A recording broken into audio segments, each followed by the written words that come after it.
Quand les Arabes vont en pèlerinage, ils vont dans les pays arabes.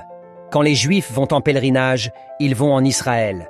Quand les Chinois vont en pèlerinage, ils vont en Chine. Quand les Indiens vont en pèlerinage, ils vont en Inde. Quand les Occidentaux vont en pèlerinage, ils vont en Occident, Vatican. Quand les rats vont en pèlerinage, ils vont dans un trou à rats. Mais quand la majorité des Africains vont en pèlerinage, ils vont à la Mecque, en Chine, au Vatican, en Inde, en Israël, etc.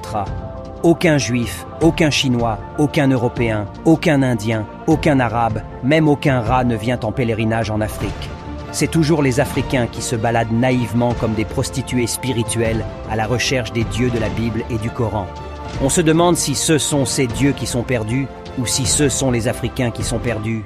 C'est bien là les signes d'un peuple égaré, déraciné, sans repère. L'embrouille, la confusion, la fuite identitaire, la diabolisation de sa culture et tradition, la célébration des ancêtres et traditions des autres, la haine de soi et de ses frères, l'amour pour les étrangers, etc. Pour ces Africains égarés, ces dieux sont partout sauf en Afrique.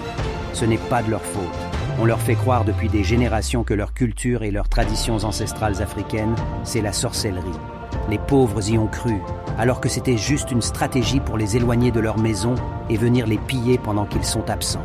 Pendant qu'ils font le tour du monde, en pensée, en parole, par action et par omission, à la recherche d'un Dieu de la Bible et du Coran.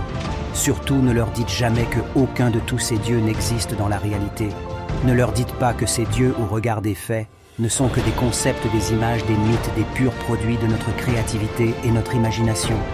Voilà pourquoi il y en a tellement et que chaque dieu ressemble beaucoup à ceux qui l'ont conçu ou inventé. Ne leur dites rien de tout ça.